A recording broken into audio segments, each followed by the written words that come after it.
ಪಾರ್ವತಕ್ಕ, ನಾನೇನ ಇಂದು ನಿನ್ನೆ ನೋಡ್ತೀನ ನಿಮ್ಮನ್ನ. ಖಾಲಿ ದೇವಸ್ಥಾನಕ್ಕೆ ಹೋಗೋಣ ಬಾ ಅಂತ ಕರೆಯೋಕ್ಕಾಗ ನೀವೇನು ಬರಲ್ಲ, ನಂಗೆ ಗೊತ್ತಾ. ಅಲ್ಲಿಂದ ಇಲ್ಲಿಗೆ ಹಿಂಗೆ ಈ ಕೆಲಸದ ದಿನದಲ್ಲಿ ನೀವು ಬರೋಲ್ಲ. ಏನೋ ಇದದೆ ನನ್ನ ಹತ್ರನೇ ಹೇಳೋಕ್ಕೆ ಹಿಂದೆ ಮುಂದೆ ನೋಡ್ತೀರಿ ಮಾರ. ಈಗ ಹಿಂಗೆ ಮಾಡ್ತಿದ್ದೀರಿ ಇಂತಕ್ಕಂತ ಗೊತ್ತಿಲ್ಲ ನನಗೆ. ಯಾರೋ ಏನೋ ಹೇಳ್ಯಾರೋ ಸೀಟ್ ಹಂಗೆ ಹಿಂಗೆ ಅಂಥೇಳಿ ಅಂತ ಗೊತ್ತಿಲ್ಲ. ಯಾವುದೊಂದಿದ್ರು ನನ್ನ ಹತ್ರ ಮುಚ್ಚಿಡ್ತಿರಲ್ಲ ನೀವು. ಈಗ ಹಿಂಗೆ ಮಾಡ್ತಿದ್ದೀರಿ ಹೇಳಿ ಎಂತ ಆಗ್ಯದ ಹೇಳಿ. ಭಾಳ ಮನ್ಸಿಗೆ ಏನಾರು ಬೇಜಾರಾಗ್ಯದ?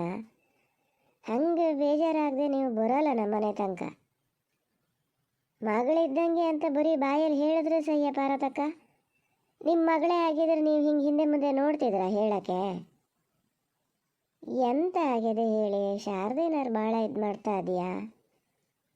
ಅದಕ್ಕೆ ಯಾಕೆ ಅಷ್ಟು ತಲೆ ಕೆಡಿಸ್ಕೊತೀರಿ ನೀವು? ನೀವಾತು ನಿಮ್ಮ ಕೆಲಸ ಆಯ್ತು ಅನ್ನಂಗೆ ಇರೋಕ್ಕಾಗಲ್ಲನ? ಎಂಥದ್ದೇ ಏನೋ ಮಾರ. ಇಲ್ಲ ನೀವು ಹೇಳ್ಬೋದು ಮಿಷಿನ್ ಸ್ಟಾರ್ಟ್ ಮಾಡ್ಯಾರೆ, ಆ ಶಬ್ದದಲ್ಲಿ ಇವ್ರಿಗೆ ಕೇಳಿಸ್ತದೆ ಮತ್ತೆ ಅಂತಾರೆ. ಒಂದು ಸೊಲ್ಲ ಏನೂ ಕೇಳಲ್ಲ. ಹೇಳಿ ಎಂತ ಏನು ಸಮಸ್ಯೆ ಆಗಿದೆ? ಇಲ್ಲ ಇಲ್ಲ ಸೀತಾನಿ, ಅಷ್ಟೆಲ್ಲ ಏನು ತಲೆ ಕೆಡಿಸ್ಕೋಬೇಡ. ಆ ಥರದ್ದೆಲ್ಲ ಏನೂ ಇಲ್ಲ. ಮನೆ ಅಂದಮೇಲೆ ಇದ್ದೇ ಇರ್ತಾವಲ್ಲೇ. ನನಗೆ ಮತ್ತೇನಲ್ಲ, ನೀನು ಅವಾಗ ಎಂತಾರು ಫೋನ್ ಮಾಡ್ತಿದ್ದೆ, ಪಾಪಣ್ಣನ ಹತ್ರ ಎಂತಾರು ಹೇಳಿ ಕಳಿಸ್ತಿದ್ದೆ, ಹುಡುಗರ ಹತ್ರ ಎಂತಾರು ಹೇಳಿ ಕಳಿಸ್ತಿದ್ದೆ. ಈಗೀಗ ಬಿಟ್ಟೇ ಬಿಟ್ಟಲ್ಲ ಸೀತಾ. ಹಂಗೆ ಎಂತ ಅಂತ ಜ್ಞಾನ ಮಾಡ್ಬೇಕಂತಲೇ ಗೊತ್ತಿಲ್ಲ. ಮೊನ್ನೆ ಒಂದೇನು ನೋಡ್ತೀವಿ, ನಮ್ಮ ಸಾರದೆ ಹೇಳ್ತದೆ ಶೀತಕ್ಕೇನು ಭಾಳ ಇದಾಗ್ಯಾರಲ್ಲ, ಯಾವುದೊಂದು ಕಾರು ಶೀತ ಅಂತಿದ್ರೆ ಈಗೇನು ದೂರ ಆಗ್ಯದಲ್ಲ, ಸುದ್ದಿಲ್ಲಲ್ಲ ಅಂತದಪ್ಪ. ಹೇಳ್ದೆ ಹೋಗೋಕಲ್ಲಿ ಪುರ್ಸೊತ್ತೆಲ್ಲದೆ, ಅದಕ್ಕೂ ಕೆಲಸದ ದಿನ ನಮಗೂ ಕೆಲಸದ ದಿನ ನಿಂತ್ಕೊಂಡು ಕಾಣಲ್ಲನೋ, ಪುರ್ಸೊತ್ತಿದ್ರು ಹೋಗೋದು ಬರೋದು ಅಂದೆ ಅರ್ಧ. ಅದಕ್ಕೆ ಹಿಡ್ಕೊಂಡು ಬಂದೆ ಇವತ್ತು. ಯಾವ ಥರದಲ್ಲಿ ಮನಸ್ಸು ಲೆಕ್ಕ ಹಾಕ್ತಾರೆ ಅಂತ ಗೊತ್ತಾಗಲ್ಲ ಸೀತಾ. ಎಂಥದ್ದು ಹೋಗಲಿ ಬಿಡು, ಯಾರು ಕೊಂಡಲ್ಲದೆಯೋ ಬಾಯಲ್ಲದೆಯೋ ಯಾವತ್ತಾಗ ಬೈಕ್ ಹಾಕಿದ್ದಾರೆ ಅಂತ ಕಾಣ್ತದೆ. ಯಾವುದೊಂದಕ್ಕೆ ನೋಡಿದ್ರು ಸೀತಾ ಅಂತೀರಿ, ಯಾವುದೊಂದಕ್ಕೆ ನೋಡಿದ್ರು ಸೀತಾ ಅಂತೀರಿ ಅಂತಿರ್ತದೆ. ಇಲ್ಲಪ್ಪ, ನಂಗೆ ಎಂಥ ಬೇಜಾರು ಪಾರ್ವತಕ್ಕ ನಿಮ್ಮ ಮೇಲೆ. ನೀವೆಂತ ಮಾಡಿರಿ ನಂಗೆ ಬೇಕಾತಲ್ಲ. ಬೇಜಾರು ಗೀಜಾರು ಏನಿಲ್ಲ, ನೀವು ಅದಕ್ಕಾಗಿ ಏನು ಇದು ಮಾಡಬೇಡಿ. ಹೋಗೋಣ ದೇವಸ್ಥಾನಕ್ಕೆ ಹೋಗೋದಾರು ಹೋಗೋಣ. ಆದರೂ ನಂಗೆ ನಂಬಿಕೆ ಇಲ್ಲ ಪಾರ್ವತಕ್ಕ. ನೀವೇನೋ ಹೇಳಕ್ಕಂತಾನೇ ಬಂದಿರಿ. ಅಲ್ಲಿ ಹಾದಿ ಮೇಲೆ ಹೋತಾ ಮಾತಾಡೋದಕ್ಕಿಂತ ಸುಮ್ಮನೆ ಇಲ್ಲೇ ಮಾತಾಡ್ಕೊಂಡು ಹೋಗೋದು ಒಳ್ಳೆಯದು. ನೀನು ಸೀತಾ ನೋಡು, ಎಂತಾರು ಸೂಕ್ಷ್ಮನ ಗೊತ್ತಾಗ್ಬಿಡ್ತದೆ ನಿಂಗೆ ಹಂಗಂತ. ಎಂತ ಅಂತ ಹೇಳದೆ ನಮ್ಮ ಮನೇಲಿ ಒಂದಲ್ಲ ಒಂದು ಅವಾಂತರ ನೋಡು. ಈಗ ದೇವ್ರು ನಡೆಸ್ಕೊಟ್ಟು ಗೌಡ್ರು ಏನೂ ಇದು ಮಾಡಲ್ಲ ಪಾಪ, ಒಂದು ಸಲ ಬೈಯಲ್ಲ ನನಗೆ, ಎಂತ ಮಾಡಲ್ಲ, ಗನ ಇರಾನ ಅಂತ ನೋಡಿದ್ರೆ ನಮ್ಮ ಮನೇಲಿ ಇವರೇ ಗಂಡ ಹೆಂಡ್ತಿದೆ. ಈ ಸತಿ ಅಂತೂ ಭಾಳ ಏಗ್ರಕ್ಕೆ ಹೋಗಿ ಕೂತ್ಬಿಟ್ಟದ ನೋಡು. ಏನು ಮಾಡಬೇಕು ಅಂತಲೇ ಗೊತ್ತಾಗಲ್ಲ. ಅದು ಆವಾಗೊಂದು ಸತಿ ಎಲ್ಲ ಅದ್ರ ಪುಡ್ಡಿನ ಹಿಟ್ಟು ಹಿಂಗೆ ಕೊಡೋದ್ರಲ್ಲಿ ಇದಾಗಿದ್ದು ಹೇಳಿದ್ನಲ್ಲ ನಿನಗೆ, ಎಲ್ಲ ಸಮ ಮಾಡ್ಕೊಂಡಿತ್ತು, ದನಾಗ ಆತ ಇತ್ತು. ಅವು ಎಂಥದ್ದು ಈಗ ಅದರ ಪಕೀಟ್ ಮೇಲೆ ಹೆಸರು ಬರ್ತದೆ, ಎಂಥ ಬಣ್ಣನೂ ಬೇರೆ, ಹಿಂಗೆ ಮೇಲಕ್ಕಿಂದ ಇದು ಕಾಣಲ್ಲ. ಹಂಗೆ ಆ ಥರ ಎಲ್ಲ ಅದಕ್ಕೂ ಏನೋ ಒಂದು ಮಿಷಿನ್ ತರಿಸ್ಕೊಂಡದೆ. ಮಿಷಿನ್ ತರಿಸ್ಕೊಂಡು ಅದು ಗೊತ್ತಿದ್ದರೆ ಒಂದು 2 ದಿನ ಯಾರೋ ಬಂದು ಮಾಡಿಕೊಟ್ರಪ್ಪ. ನಾಗೇಣಿ ಇತ್ತಲ್ಲ, ನಾಗೇಣಿ ಜನ ಕಳಿಸಿತ್ತು. ಈಗ ಇದೇ ಕಲ್ತ್ಕೊಂಡದೆ, ಇದೇ ಮಾಡ್ತದೆ. ಅದು ಹಾಗೆಲ್ಲ ಮಾಡ್ಬೇಕಾರೆ ಯಾರು ಹೇಳಿದ್ರಂತೆ ಚಿಕ್ಕಮಂಗ್ಳೂರಿಗೆ ಹೋಗಿ ಅವು ಎಂತೆಂಥವ ಎಲ್ಲ ಆಗ್ಬೇಕಂತೆ. ಅದಕ್ಕಂತ ಹೋಗಿತ್ತು ಅವತ್ತು. ಹೋಗಿದ್ದ ಒಂದು ಕೆಲಸ ಪ್ಯಾಟಿಗೆ ಹೋದಳಿಗೆ ಅಲ್ಲೇ ಹೇಳ್ತಂತೆ ನಾಗೇಣಿ, ನನಗೆ ರಾಜಿ ಇರಲ್ಲ ನಾಡ್ದಿಂದ, ಇವತ್ತೇ ಹೋಗೋಣ ಅಂಥೇಳಿ ಇಬ್ಬರು ಹೋಗ್ಯಾರೆ. ಇದು ಮಾಡ್ಕೆ ಬಂದಾರೆ. ಬರೋಕ್ಕಾಗಲ್ಲ, ಮನೆಗೆ ಬರೋಕ್ಕಾಗಲ್ಲ, ಅಲ್ಲೇ ಉಳಿದು ಬೆಳಗತ್ತೆ ಎದ್ದು ಬಂದದೆ. ಒಂದು ಗೊತ್ತಲ್ಲ ನಿಮಗೆ, ಶುರು ಆಯ್ತು ನೋಡು ಅವತ್ತಿಂದ. ನಂಗೆ ಅವತ್ತಿದು ಹಂಗೆ ಇದಾದಾಗಲೇ ಗೊತ್ತಿತ್ತು ಇದು ಹಿಂಗೆ ಮಾಡ್ತದೆ. ಇನ್ನು ಈಗ ಒಂದೊಂದು ದಿವಸ ಇದ್ದು ಬರ್ತದೆ, ಆಮೇಲೆ ದಿನ ಅಲ್ಲೇ ಇರೋಕ್ಕೆ ಶುರು ಮಾಡ್ಕಿತ್ತದೆ. ನಮ್ಮ ಮನಸ್ಸರು ನಾವು ಲೆಕ್ಕಕ್ಕಿಲ್ಲ, ಹಂಗೆ ಹಿಂಗೆ ಏನು ನಿಂಗೆ ಗೊತ್ತಲ್ಲ. ಪಾಪಣ್ಣಗೆ ಸಿಟ್ಟು ಬಂದರೆ ಏನು ಅಂತ ನಿಂಗೆ ಗೊತ್ತಲ್ಲ. ಅವ ಹೇಳೋದು, ನೀನು ಆವಾಗ ಹೇಳಿದೆ, ನೀನು ಲೋನ್ ಮಾಡಿಕೊಡು, ಅದು ಎಂಥದೋ ಒಂದು ಮಾಡ್ತದೆ ಅಂದೆ. ಈಗ ನೋಡು, ಲೋನೆಲ್ಲ ಮಾಡಿಕೊಡೋಕೆ ನಾನು ಬೇಕಿತ್ತು, ಈಗ ನಾನು ಬೇಡ, ಇದಕ್ಕೆ ಜನದರ ಎಲ್ಲಿ, ಈಗ ನಾ ಗಂಡ ಅಂತ ಗೊತ್ತಲ್ಲ ನಿಂಗೆ. ಏನು ಮಾತಾಡ್ತಾನೆ ಇದು. ಹೇಳ್ತೀನಿ ನೋಡು, ತಪ್ಪು ನಿನ್ನ ಕಡೆಯಿಂದ ಆಗಿದೆ. ಎಂತ ಈಗ ಹೋಗೋಷ್ಟೊತ್ತಿಗೆ ಒಂದು ಮಾತು ಹೇಳಾರು ಹೋಗೋಕ ಬೇಡ. ನೀನು ಲೋನೆಲ್ಲ ಮಾಡಿಕೊಟ್ಟಿದ್ದು ಹೌದು, ಗೋಳಾಟ. ಅದನ್ನು ಹೇಳ್ದಳಿಗೆ ಹಿಂಗೆ ಇದನ್ನು ಹೇಳಬೇಕು ಅಂತ ಗೊತ್ತಿಲ್ಲನೋ ಅಂದ್ರೆ ನನ್ನಷ್ಟುದ್ದಕ್ಕೂ ಬರ್ತದೆ. ನಿಮ್ಮ ಮಗ ಎಲ್ಲ ಹೋಗೋಷ್ಟೊತ್ತಿಗೆ ಹೇಳೇ ಹೋತಾರನು. ನನ್ನ ಹತ್ರ ಹೇಳಿದೆ ಎಷ್ಟು ಕಡೆ ಎಲ್ಲ ಹೋಗಿ ಬರ್ತಾರಲ್ಲ, ನಾನು ಕೇಳ್ತೀನಿ. ನಾನು ಈಗ ಏನು ಉತ್ತರ ಕೊಡ್ತೀನಿ ನೋಡೋಣ, ಹೇಳು. ಮುಂದೆ ಏನು ಬೇಡ, ಅದು ಇದನ್ನು ಮಾಡೋಕ್ಕೆ ಕೂಡ್ದು ಅಂತ. ಏನು ಮೊನ್ನೆ ಕಡ್ಗಟ್ಲು ಅಂದ್ರೆ ಒಟ್ಟಾರಾಸಿ ನನಗೆ ಬೇಡೇ ಬೇಡ ಅನ್ನಂಗೆ ಆಗಿತ್ತೆ. ಮತ್ತು ಅನಿಲ್ ಹುಡುಗನೇ ಇಲ್ಲ ಬರತತ್ತೆ, ಇಷ್ಟು ದಿವಸ ಎಲ್ಲ ಬಂದು ಹಿಂಗೆ ಗೋಳಾಟ ಕೆಲಸ ಮಾಡ್ಯಾರೆ, ನಾವೊಂದು ಊಟನೂ ಹಾಕದೇ ಇದ್ರಿ ಏನು ತಿಳ್ಕೊತಾರೆ ನೋಡೋಣ, ಎಲ್ಲ ಸರಿ ಆತದನ್ನ ಮಾಡ್ತೀನಿ ಸುಮ್ಮನಿರಿ ಅಂತೇಳಿ ಒಂದು ಕಡ್ಗಟ್ಲು ಅಂತ ಮಾಡ್ಕೊಂಡ. ಏನು ಗತಿ ಸಾಯ್ತಿ ನೋಡೋಣ, ಹೇಳು. ಈ ಶಾರದು ಮಾಡೋದು ಹಾಗೆ ಮಾಡ್ತದೆ ಮರ. ಅಲ್ಲ ಒಂದು ಸ್ವಲ್ಪ ಹೇಳಿದ್ರಿ ಏನಾಗ್ತೈತಿ ಹಿಂಗೆ ಹೋತೀನಿ ಅಂತ. ಈ ಮನುಷ್ಯ ಹಿಂಗೆ ಅಂತ ಗೊತ್ತು. ಈಗ ಅನಿಲನ್ ಹಂಗಿದ್ದಾರಾದರೆ ಅವ ತಿಳ್ಕೊತಾನೆ, ಹಂಗೆ ಅವ್ನು ತಿರುಗಿ ಅಂಥದ್ದು ಹೇಳಲ್ಲ. ಪಾಪಣ್ಣ ಹೆಂಗೆ ಅಂತ ಮೊದಲಿಂದ ಗೊತ್ತು. ಏನಾರು ತಿಳ್ಕೊಳ್ಳಿ, ಈ ಸತಿ ಸಾರದಂದೇ ತಪ್ಪು ಅಂತ ಕಾಣ್ತದೆ ನನಗೆ. ಅಂತಕಂದ್ರೆ ಒಂದು ಸತಿ ಅಷ್ಟಾದಮೇಲೆ ಮತ್ತೊಂದು ಸತಿ ಒಂಚೂರು ಜಾಗ್ರತೆ ಇರಬೇಕಿತ್ತೇನು. ಹಾಗಂತ ನೀವು ಹೇಳಕ್ಕೆ ಹೋಗ್ಬೇಡಿ ಅಂಥದ್ನವ. ಏನು ಹೇಳೋದು ಮರ್ರ, ಪಾಪಣ್ಣ ಇಲ್ಲಾಗೆಲ್ಲಾರು ಬಂದಿದ್ರೆ ಹೇಳ್ತಿದ್ದೆ. ಅವನು ನಮ್ಮನೆ ಕಡೆ ಬರೋಲ್ಲ ಈಗ. ಫೋನ್ ಮಾಡಿದೆ, ಫೋನ್ ಬರಲ್ಲ ಅಂತದೆ ನೋಡು. ಒಂದೊಂದು ಸತಿ ಬರೋಲ್ಲ ನಮ್ಮನೆಗೆ. ಅವು ಏನು ಕಲ್ವಿದ್ದು ಹೋತದ, ಫೋನೇ ಬರೋಲ್ಲ. ಅದು ಹೆಂಗೆ ಪಾರತಕ್ಕ ಅದ, ಪಾಪಣ್ಣನ ಫೋನಿಗೆ ಬರಲ್ಲ. ನಿಮ್ಮ ಮನೇಲಿ ಒಂದು ಮನೆಯಲ್ಲೇ ಇಟ್ಕೊಳೋದು ಒಂದು ಅದೇ, ಅದಕ್ಕೆ ಎಲ್ಲಿದ್ದರೂ ನೀವು ಅಲ್ಲೇ ನೆಟ್ವರ್ಕ್ ಇದರಲ್ಲೇ ಇಟ್ಟಿರ್ತೀರಪ್ಪ, ಅದಕ್ಕೆ ಬರ್ತದೆ. ಅನಿಲನ ಫೋನಿಗೆ ಬರ್ತದೆ. ಒಂದು ದಿನೀಡಿನೂ ಒಂದು ಸತಿನೂ ಫೋನ್ ಬರೋಲ್ಲ ಅಂದ್ರೆ ಅದು ಹೆಂಗದ? ಅಲ್ಲಿ ಒಂದು ಕೆಲಸ ಯಾವ್ದಾದ್ರು ಒಂದು ಉದ್ಯೋಗಕ್ಕೆ ಅಂತ ಹೋದಾಗ ತಲೆಯಲ್ಲಿ ಅದೇ ಇರ್ತದಲ್ಲ, ಆತದ ಆಗಲ್ಲ ಅನ್ನೋ ಟೆನ್ಷನಲ್ಲಿ ಎಲ್ಲ ಒಂದೆರಡು ಸತಿ ಮಾಡದೆ ಆಮೇಲೆ ಸುಮ್ಮನೆ ಹಾಕಿಂಡದೆ. ಹಿಂಗೆ ವಾಪಸ್ ಬರೋಷ್ಟೊತ್ತಿಗೆ ತಡ ಆಗಿತ್ತೇನೋ, ಇಷ್ಟೊತ್ತಿನ ಮೇಲೆ ಎಂತ ಮಾಡೋದು ಅಂತ ಬಹುಶಃ ಮಾಡಲೇನೋ ನನ್ನ ಅಂದಾಜು. ಆದರೆ ಅವ್ನು ತಿಳ್ಕೊಬೇಕಲ್ಲ ಅದನ್ನು.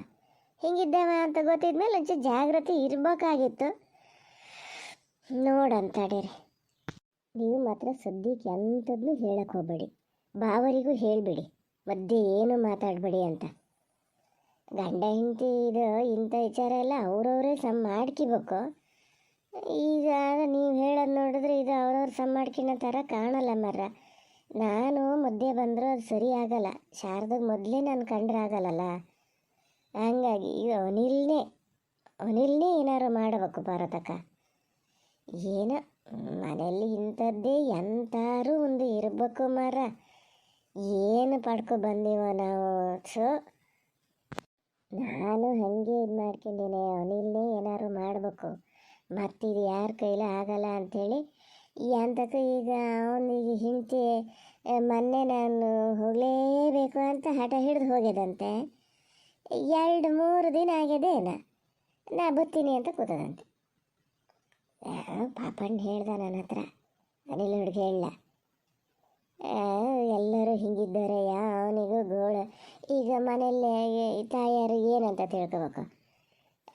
ಗಂಡ ಹೆಂಡತಿ ಹೇಳ್ತಂತೆ, ಇದು ಬೇಡ ಅಲ್ಲೇ ಇರಲಿ ಒಂದು 4 ದಿನ, ಇಲ್ಲ ನಾವು ಹೆರ್ಗಿನ ಕೆಲಸ ಎಲ್ಲ ಪೂರೈಸ್ಕೊಳ್ಳೋಣ, ಮತ್ತು ಮನೇಲಿ ಒಬ್ಳಿಗೆ ಇರೋಕ್ಕಾಗಲ್ಲ. ಮುರ್ತಟ್ಲ ಅಂತ ಹೋದಳು 2-3 ದಿನ ಆಗ್ಬೇಕಾರೆ ನಾ ಬರ್ತೀನಿ ಅಂತ ಕೂತ್ರಂತಾರ ಸಸಾರಲ್ಲನೆ. ಈ ಹೆಣ್ಮಕ್ಳಿಗೆ ಗೊತ್ತಾಗಲ್ಲ ಇವಕ್ಕೆ ಏನಾಗಿದೆ ಇನ್ನಲ್ಲಿ. ಏನು ಬೆಂಗಳೂರಿಗೆ ಹೋಗ್ಬೇಕು ಅಂತ ಹೋಗಿತ್ತಂತೆ. ಬೆಂಗಳೂರು ಅಣ್ಣ ಹೆಂಡತಿನ ಮನೆ ಕರ್ಕೊ ಬಂದಂತೆ. ಏನೋ ಅದ್ರ ಪುರಾಣ ಅದ್ರ ಬದಿ ಆ ತಲೆ ಬಿಸಿಲ್ಲದಾನೆ. ಈಗ ನಮ್ಮ ಮನೆಗೆ ಬಂದಾಗಲೇ ನಾನು ನೋಡ್ತೀನಲ್ಲ, ಫೋನು ಎಷ್ಟು ಹೊತ್ತಿಗೆ ನೋಡಿದ್ರೂ ಫೋನ್ ಮಾಡ್ತಿರ್ತದೆ. ಈಗ ಅದನ್ನು ನೋಡ್ದವ ಇವ ನೋಡು ಅದೆಷ್ಟು ಸತಿ ಫೋನ್ ಮಾಡ್ತದ ಗಂಡಗೆ. ನಮ್ಮ ಮನೇಲಿ ಹೆರ್ಗೆ ಹೋದಳಿಗೂ ಫೋನ್ ಮಾಡಬೇಕು ಅಂತ ಗೊತ್ತಿರಲ್ಲ ಅಂತ ಇವೊಂದು. ನಿನ್ನ ಮನೇಲಿ ಒಂದು 4 ದಿನ ನೋಡಿದ್ರೆ ಏನು ಅಂತಿದ್ದ ಮಾರತ್ತಿ. ಈಗ ಅದೇಗ ಅನಿಲ್ ಹುಡುಗನ ಹತ್ರನೇ ಹೇಳ್ಬೇಕು ಇಂದ ಹಬ್ಬ ಅಂತ ಆತ. ಹಬ್ಬ ಕಳೆದು ಒಂದು ಯಾರು ಮಂಜುಳನ ಕಡೆ ನೆಂಟರು ಶಿವರಾತ್ರಿ ಹಬ್ಬ ಅವರಿಗೆ ಹೋಗ್ಯದಂಥದ್ದು. ಮನೆಯಲ್ಲೇ ಇಲ್ಲಂತ ಈಗ ಅಮ್ಮನ ಕರ್ಕೊಬರ್ಬೇಕು ನಾನು ಹೋಗಿ ಅಂತ ಹೇಳ್ತಿದ್ದ. ಅಲ್ಲಿ ನೋಡಿ ಜ್ಞಾನಾಥ ಗುಂಡಪ್ಪಣೇಶ್ವರಿ ತಂಗಿ ಮನೆಗೆ ಶಿವರಾತ್ರಿ ಹಬ್ಬಕ್ಕೆ ಹೋಗ್ಲಾನೆ. ಅವ್ರ ಹತ್ಲಾಗ ಹೋಗಿರ್ತಾರೆ ಅಂತಾನೆ ಮೊನ್ನೆ ಸೀತಾ ನಾನು ಸುಮ್ಮನೆ ಕೂತ್ಕೊಂಡು ಮಾತಾಡೋಕ್ಕಾಗ್ತದೆ ಅಂತ ನೋಡ್ತೀನಿ. ಅಲ್ಲೇ ಇದ್ದಾರೆ. ಅದೇನು ಈ ಸತಿ ಹಬ್ಬಕ್ಕೆ ಹೋಗ್ಲ ಅವರು? ಹೋತಾರೆ ಇವತ್ತು ಸಾಯಂಕಾಲ ಅಲ್ಲ ಪಾರ್ವತಕ್ಕ, ಹೋಗ್ತಾರೆ. ಅದಕ್ಕೆ ಗಡ್ಬಿಡಿ ಮೇಲೆ ಎಲ್ಲ ಕೆಲಸ ಮಾಡ್ತಾ ಇರೋದೀಗ. ಹೋಗಿ ನಾನು ಈ ಸತಿ ಒಂದಿನ ಇದ್ದೇ ಬರ್ತೀನಿ ಅಂತ ಕೂತಾರೆ. ಹೋಗದಾರೆ ಹೋಗಿ ಅಂದಿನ ನಾನು ಮಿಷಿನ್ನಿಗೆ ಒಂದು ಕೊನೆ ಒಂದು ಜಪ್ಪು ಕೊಟ್ಟರೆ ಮಿಷಿನಿಗೆ ಹಾಕಿ ಮುಕ್ತು ಬಿಡಿಸೋದೇನು ಇದೇನಲ್ಲ. ಆ ಹುಡುಗರಿಗೆ ಓದಿಸ್ತಾ ಬಾರಿಸ್ತಾ ಮಾಡ್ತಿರ್ತೀನಿ. ಇವ್ರು ಬಂದ ಮೇಲೆ ಅಡಿಕೆ ಬೇಯಿಸ್ತೀನಿ. ಹೋಗ್ತಾರೆ ಇವತ್ತು ಸಾಯಂಕಾಲಕ್ಕೆ ಹೋಗ್ತಾರೆ. ಹೌದಣ್ಣ, ಹಿಂಗಂತ ಕಂಡಿದ್ದು ನಾನು ಸಾಯಂಕಾಲಕ್ಕೆ ಬರ್ತಿದ್ನಲ್ಲಿ. ನಿಂಗೆ ಒಂಚೂರಿ ಅಂತಾರೆ ಮುಗ್ದು ಸ್ವಲ್ಪ ಬಿಡಿಸ್ಕೊಟ್ಟಂಗೂ ಆತಿತ್ತು, ಮಾತಾಡ್ದಂಗೂ ಆತಿತ್ತು. ಫೋನ್ ಮಾಡಬೇಕು ಅಂತ ಏನೋ ಮಾಡೋದನ್ನೇ ನಂಗೆ ಒಂದೊಂದು ಸತಿ ಗೊತ್ತಾಗಲ್ಲೇ. ಅಲ್ಲಿಗೆ ಮಾಡೋಕ್ಕೆ ಹೋಗಿ ಮತ್ತೆ ಇಲ್ಲಿಗೆ ಹೋಗಿ ಆಯ್ತು. ಒಂದು 2 ಸತಿ ಮಾಡೀನಿ ನಿಂಗೆ. 2 ಸತಿನ ಬೇರೆ ಯಾವುದೋ ಗಂಡ್ಸು ಎತ್ಗಿಡೋದು. 2ನೇ ಸತಿ ಮಾಡ್ದಾಗ ಬೈತಪ್ಪ, ನೀವು ಎಂತಕ್ಕೆ ಹಿಂಗೆ ಪದೇ ಪದೇ ಮಾಡ್ತಿದ್ದೀರಿ ಅಂತ ಅಲ್ಲಿ ಕೈ ಬಿಟ್ಟೆ. ನಂಗೆ ಗೊತ್ತಾಗದೆ ಹೋತೆ ಸೀತಾ. ಅಲ್ಲ ಪಾರ್ವತಕ್ಕ, ಒಂದು ಕೆಲಸ ಮಾಡಿ ನೀವು ಇದ್ದೇ ಬಿಡಿ ಮನೇಲಿಗೆ ಅಂತ ಇದಿಲ್ಲ ಅಂತೀರಲ್ಲ, ಅದಕ್ಕೆ ಕೊಂಡು ಹೆಂಗೋ ಆಗ್ಯದಲ್ಲ. ಅಲ್ಲ ಮುಗ್ದು ಬಿಡ್ಸೋಕ್ಕಾಗಿರಿ ಅಂತ ಹೇಳೋದಲ್ಲ. ಈ ಥರ ಮನ್ಸಿಗೆ ಬೇಜಾರು ಅಂತೀರಿ. ಈ ಮನೇಲಿ ಗಂಡ ಹೆಂಡತಿ ಇಬ್ಬರೇ ಇರಲಿ ಸ್ವಲ್ಪ ಹೊತ್ತು. ಈಗ ಊಟ ತಿಂಡಿ ಕೊಡೋಕ್ಕಾರು ಹೋತದಲ್ಲ. ಹಂಗೆ ಅವ್ರವರೇ ರಾಜ ಹಾಕ್ಯಂಡ್ಲಿ. ಸುಮ್ಮನಿರಿ. ನೀವಾರು ಎಲ್ಲಿಗೆ ಹೋಗ್ತೀರಿ ಎಲ್ಲಿಗೆ ಬರ್ತೀರಿ? ನಾನೀಗ ಅಡಿಕೆ ಕೊಯ್ಲು ಬೆಳಗ್ಗೆ ಹೇಳಬೇಕು ಅಂತ ಮಾಡಿದ್ದೆ, ಬಂದು 2 ದಿನ ಇದ್ದು ಹೋಗಿ ಇಲ್ಲಿ ಅಂತ. ಈಗ ಮಗಳ ಮನೆಗೇನು ಹೋಗಲ್ಲ ನೀವು, ತವ್ರ ಮನೆಗೆ ಹೋಗದೆ ಅದನ್ನು ಕೈ ಬಿಟ್ಕೊ ಕೂತೀರಿ. ಎಲ್ಲಿಗೆ ಹೋಗ್ತೀರಿ? ಮನೆಯಲ್ಲೇ ಇದ್ದು ನಿಮಗೂ ಒಂಥರ ತಲೆ ಬೇಜಾರಾಗಲ್ಲ? ನೀವು ಸುಮ್ಮನೆ ಇವತ್ತಿಲ್ಲೇ ಇರಿ ಹೇಳ್ತೀನಿ. ದೇವಸ್ಥಾನಕ್ಕೆ ಹೋಗೋಣ ಬೇಕಾರೆ, ಹೋಗಿ ಚಿಕಂಡಿಲಿ ಇಲ್ಲಿಗೆ ಬರೋಣ. ಸುಮ್ಮನಿರಿ. ಹಾಗೆ ಮಾಡೋಣ. ನೀವು ಹೇಳಿದ್ದೊಂದು ಒಳ್ಳೇದಾಯ್ತು. ಮತ್ತು ಏನು ತಿಳ್ಕೊತೀರಿ ಏನೋ ಕೆಲಸದ ದಿನದಲ್ಲಿ ಈಗ ಸೀತಾ ಇರಕ್ಕೆ ಹೇಳ್ತದೆ ಕೆಲಸ ಮಾಡ್ಕೊಡೋಕ್ಕಾಗಿ ಅನ್ಕೋತೀರೇನೋ ಅಂತ ನಾನು ಸುಮ್ಮನಿದ್ದಿದ್ದು ಗೊತ್ತಾನ? ಇಲ್ಲಪ್ಪ, ಇಲ್ಲೇ ನಿನ್ನ ಬಗೆಯಾಗಿ ಹಂಗೆ ತಿಳ್ಕೊತೀನೇ ಸೀತಾ. ಯಾವತ್ತಾರು ಹಂಗೆ ತಿಳ್ಕೊತೀನ? ಗುಂಡಪ್ಪಣ್ಣಿ ಏನು ತಿಳ್ಕೊತಾರ ಅಂತ. ಯಾಕೋ ಮಾರತಿ ಪಾಪಣ್ಣನ ಜೊತೆ ಮಗ ಕರ್ರಗೆ ಮಾಡ್ಕೊಂಡಾರೆ. ನಾನೇ ಇಲ್ಲಿ ಬಂದು ಕೂತ್ನಲ್ಲ, ನಾನೇ ಮಾತಾಡ್ಸಿದ್ ಬಿಟ್ರೆ ಆ ಮನುಷ್ಯ ಅವರೇನು ಹೆಚ್ಚು ಮಾತಾಡಲ್ಲ. ಏನಾಗಿದೆ ಅಂತ ಗೊತ್ತಿಲ್ಲ ಸೀತಾ. ಅಂತ ಮಾಡೋದು ಅವರೇನೋ ತಿಳ್ಕೊತಾರೆ. ನಾನು ಅತ್ಲಾಗ ಹೋದ ಕೂಡಲೇ ಇಲ್ಲಿ ಬಂದು ಕೂತ್ಕೋತಾರೆ ಅಂತ. ಬೇಡ ಸೀತಾ. ಇಲ್ಲ ಪಾರ್ವತಕ್ಕ, ತಿಳ್ಕೊಂಡಿದ್ದು ನಿಮ್ಗೆ ಅವ್ರ ಸ್ವಭಾವ ಗೊತ್ತಿಲ್ಲನಾ? ಒಂದೊಂದು ಸತಿ ತಲೆಯಲ್ಲಿ ಅಂತಾರು ಇರೋಷ್ಟೊತ್ತಿಗೆ ಹಾಗೆಯ ಒಟ್ಟು ಮಾತಾಡ್ತಿರ್ತಾರೆ. ಅದು ನೀವು ಅಂದ್ರೆ ಭಾಳ ಇದ್ದಾರೆ. ನೀವು ಹಾಗೆಲ್ಲ ತಿಳ್ಕೊಂಡ್ಲೇಬೇಡಿ. ಈಗ ಅಂತ ಮಿಕ್ಕಿ ನಿಮ್ಗಿದಾಗಾದ್ರೆ ನಾ ಹೇಳ್ತೀನಿ ಮಾರ. ನೀವು ಅತ್ಲಾಗ ಹೋತೀರಿ, ಇಲ್ಲಿ ನಾನು ಒಬ್ಬಳೇ ಇರಬೇಕು, ಮನೇಲಿ ಅಡಿಕೆ ಮೂಟೆ ಎಲ್ಲ ಅದಾವೆ, ಹೆರ್ಗೆ ಬಂದು ಈಗ ಮಿಷನಿಗೆಲ್ಲ ಹಾಕೋಕ್ಕೆ ಕತ್ಲೆಲ್ಲ ಆಗಲ್ಲ ನನಗೆ. ಪಾರ್ವತಕ್ಕನ ನಾನು ಇವತ್ತು ಬಿಟ್ಕೊತೀನಿ ಅಂತ ಹೇಳ್ತೀನಿ. ನಾನೇ ಒತ್ತಾಯ ಮಾಡಿದೆ ಅಂತೀನಿ. ಸುಮ್ಮನಿರಿ ನೀವು, ಏನಾಗೋದು ಇಲ್ಲ. ಇರಿ ಅಲ್ಲಿ ಗಂಡ ಹೆಂಡತಿ ಇರಲಿ ಮನೇಲಿ. ಬೇಕಾದ್ರೆ ಬಾವರು ಇತ್ಲಾಗೆಲ್ಲಾರು ಬಂದರೆ ಅವ್ರನ್ನು ಬರೋಕ್ಕೆ ಹೇಳೋಣ, ಇಲ್ಲಿಗೆ ಬರೋಕ್ಕೆ ಹೇಳೋಣ. ಅಲ್ಲೇ ಇವು ಗಂಡ ಹೆಂಡತಿ ಹಿಂಗೆ ಮುರ್ಕೋತಾ ಇದ್ರು. ಹುಡುಗರು ಅಲ್ಲಿದ್ದವು ಎಂತ ಮಾಡ್ತವೆ ಮನೇಲಿ? ಆ ಪುಳ್ಳ ಹುಡುಗ ಅಂತೂ ಅಪ್ಪ ಅಮ್ಮ ಒಂದು ಚೂರು ಜಗಳ ಮಾಡ್ಕೊಳಂಗಿಲ್ಲ. ಅಜ್ಜಿ ಅಂತ ಅಳ್ತಾ ನನ್ನ ಹತ್ರ ಬಂದಾತು. ಈ ಸಣ್ಣದಕ್ಕಾರು ಅಷ್ಟು ಗೊತ್ತಾಗಲ್ಲ. ಇದೊಂಥರ ಭಾಳ ತಲೆ ತೆಗುತ್ತದೆ. ಈಗಂತೂ ಪರೀಕ್ಷೆ, ಏನು ಮಾಡ್ತಿ ಹೇಳು? ಪೊಳ್ಳನೂ ಬೇಕಾದ್ರೆ ಇಲ್ಲಿಗೆ ಓದಕ್ಕೆ ಬರೋಕ್ಕೆ ಹೇಳ್ಬೋದು. ಸಾರದಷ್ಟು ಸುಲಭಕ್ಕೆ ಒಪ್ಪಕ್ಕಲ್ಲ ಮಾರ. ಇಲ್ಲ. ಅಯ್ಯೋ, ಒಪ್ಪೆ ಬಿಟ್ಟಾತು. ಉರಿಯ ಬೆಂಕಿಗೆ ತುಪ್ಪ ಹಾಕ್ದಂಗೆ ಆಗ್ತದೆ. ಅದಕ್ಕೊಂದು ಏನು ನೋಡೋಣ ತಡಿ ಎಂತ ಆಗ್ತದಂತ. ಒಂದು ಗಳಿಗೆ ದೇವಸ್ಥಾನಕ್ಕೆ ಹೋಗಿ ಬಂದ್ಕೊಳ್ಳೋಣ ಅಲ್ಲ ಸೀತಾ.